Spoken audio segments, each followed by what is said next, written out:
लोहिया जी के सिद्धांत हैं, जो समाजवादियों के सिद्धांत हैं, उनको लागू करें और उनके विचारों आप लोगों तक लेकर के आए।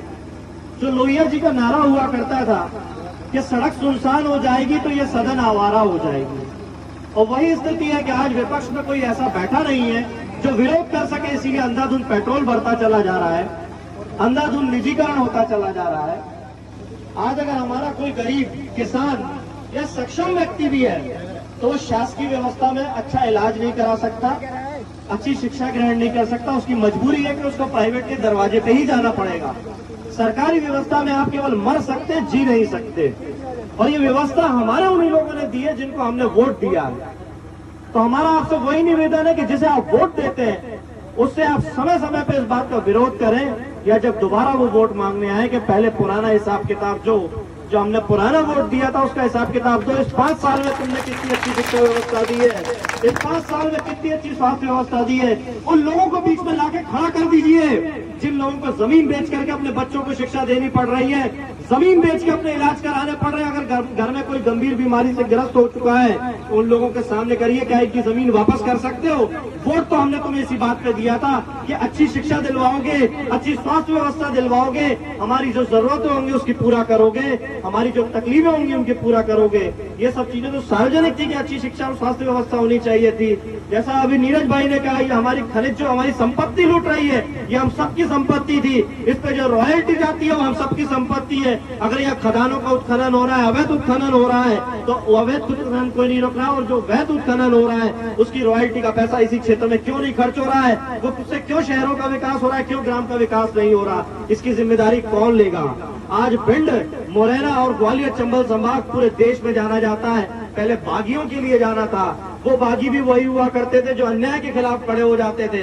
डकैत के नाम से उनको बदनाम करने का काम किया गया, लेकिन वास्तविकता यही थी कि वो अगर विरोध में खड़े हुए तो उसी व्यवस्था के जिस व्यवस्था को ये सरकारी और नेताओं ने खराब कर दिया था। आज जरूरत है कि हमारे भिंड के वही साथी लोग लोकतांत्रिक व्यवस्था को अपनाते हुए जब वोट देने जाए तो पुराने लोगों से बात करें और लगातार 5 साल इनकी आलोचना करें, ताकि उस 5 साल के बीच में भी विकास हो सके और आपकी जरूरतों की बातें हो सके। चाहे वो छोटा चुनाव हो चाहे बड़ा चुनाव हो, लेकिन आपको अन्याय के खिलाफ आवाज उठानी पड़ेगी, तभी न्याय मिलेगा। हो सकता है आपके छोटे से ग्राम से भिंड का भी विकास हो सके, क्योंकि विरोध तो चाहे 1 वोट का हो चाहे 1000 वोट का हो।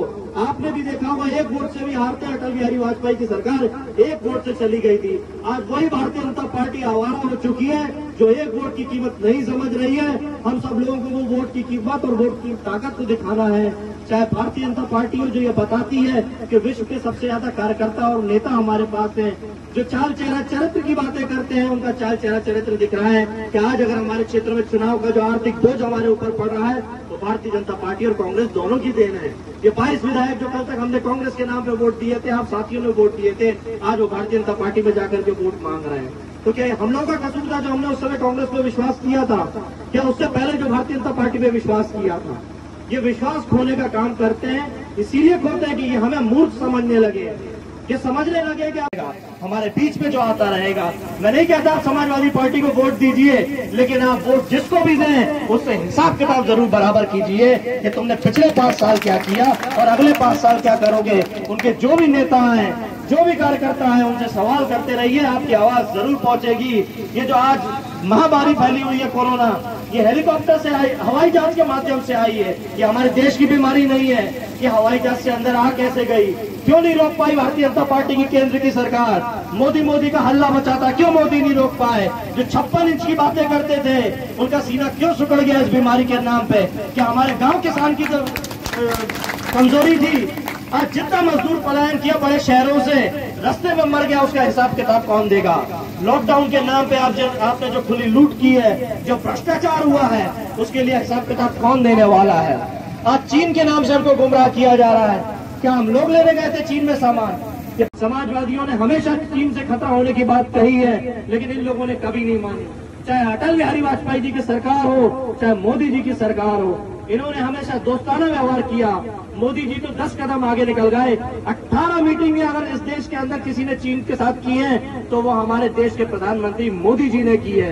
हिसाब देना होगा कि 18 मीटिंगों में चीन से हमें क्या मिला, कि हमारे 20 सैनिकों की शहादतों के लिए आपने 18 मीटिंगें करी थी। आप कम्युनिस्ट पार्टी के नाम से हमको कहा करते हो कि कम्युनिस्ट विचारधारा है, देश को लूट रही है। तो चीन की कम्युनिस्ट पार्टी के साथ कौन मीटिंग कर रहा था? आरएसएस और बीजेपी के लोग गए थे। तो भारत की जनता को आरएसएस और बीजेपी के लोगों ने जो मीटिंग करी है चीन के कम्युनिस्टों के साथ में, क्या लेकर के आए थे, क्या देने आए थे, वो हमें हिसाब किताब दे। क्या चीनी मोबाइल देने के लिए ये मीटिंगें हुई थी? क्या चीनी सामान हम लोगों के बीच में लाने के लिए मीटिंगें हुई थी? हमें गुमराह करते हैं। आज ये जो बीमारी चीन से आई है हवाई जहाज के माध्यम से, हमको गुमराह करते मुसलमान लेकर के आया है, हमको गुमराह करते दूसरे धर्म के नाम पे। अरे आज हमें समस्या ये हो गई है, मास्क क्यों लगाना पड़ रहा है, सैनिटाइजर से हाथ क्यों देना पड़ रहा है, घरों में ही हम कैद क्यों हो गए? अगर आपने हवाई जहाज के माध्यम से सही प्रबंधन किया होता, इस बीमारी को हवाई जहाज से रोक लिया होता, तो हम लोग आज देश में स्वतंत्रता की तरीके से घूम रहे होते। पेट्रोल के दाम जो आपने इस बीमारी के नाम पर लूट मचा दी है, जो हर एक आदमी के गले पे चाकू लगा करके आप लूट रहे हो, ये खुली डकैती जो आप कर रहे हो, इसका हिसाब किताब कौन देगा? हमेशा गुमराह कर रहे हैं। आज मध्य प्रदेश के अंदर देश में सबसे ज्यादा पेट्रोल और डीजल पे अगर टैक्स है तो मध्य प्रदेश में है, उसका हिसाब किताब कौन देगा? क्या बीमारी के नाम पे आप शराब बेचोगे? हमारी नई पीढ़ी को आप शराब के नशे में देना चाहते हो? हम अच्छी शिक्षा मांग रहे हैं, अच्छी स्वास्थ्य व्यवस्था मांग रहे हैं, तो आप शराब बेचने का काम करते हो, और शराब बेचने में भी हमारी महिलाओं को बैठालने का काम करते हो। आप नारी सम्मान की बात करते थे, भारत माता की बात करते थे, कहाँ गया आपका राष्ट्रवाद, कहाँ गया आपका नारी सम्मान, कहाँ महिला सम्मान गया? आज हमारी महिलाओं को मध्य प्रदेश के अंदर सबसे ज्यादा, अगर रेप किसी के अंदर हो रहा है, महिला अत्याचार में कहीं कोई बात हो रही है, तो मध्य प्रदेश सबसे अग्रणी भूमिका में है। ये हम और आप नहीं कहते, ये सरकारों के ही आंकड़े कहते हैं। आज इस सरकार ने किसानों की मृत्यु के आंकड़े गायब कर दिए हैं, आंकड़े गिनती करना बंद कर दिए कि आज किसान की कितनी मृत्यु हो रही है। आज कोविड-19 से जो मजदूर मर रहा है उसकी गिनती होना बंद हो गई है। झूठे आंकड़ों से काम चल रहा है, गुमराह किया जा रहा है। अरे हम आपका सहयोग करने के लिए तैयार है, आप आंकड़े सही करो, अच्छी योजना बनाओ। आज चीन के साथ आप लड़ते हो, हम आपके साथ कंधे से कंधा मिला करके लड़ने को तैयार है, लेकिन नीतियां ऐसी बनाओ, दोगली नीतियों से हमें गुमराह मत करो कि एक रास्ते से तुम चीन का सामान आने देते हो और एक रास्ते से हमसे चीन का बहिष्कार करने की बातें करते हो। ये दोगली नीतियों से काम नहीं चलेगा। एक तरफ हमसे कहते हो कि हमारे राष्ट्रवाद की बात करते हो, हमें देश के लिए लड़ने की बात करते हो, और दूसरी तरफ से तुम पेट्रोल डीजल की दाम बढ़ा देते हो। हमारा किसान अपनी उपज को अगर बेचने जाएगा, जिस ट्रैक्टर ट्रॉली से जाएगा उसमें डीजल कौन सा डलता है? क्या उसमें कोई सब्सिडी मिलने वाली है उनको? गैस चूल्हों से भी शहरों से आपने सब्सिडी ले ली गांव किसानों के नाम से कि हम ये ग्रामीण क्षेत्र तक उज्ज्वला योजना के नाम से किसानों को देंगे। उन सिलेंडरों की दामों की कीमत तो बताओ, रिफिल कितने लोग कर पा रहे हैं? क्या सुविधा से उपलब्ध है आज वो गांव किसान में? हम किसानों के बीच में या हम बेरोजगारों के बीच में कितने लोगों को गैस एजेंसी दे दी?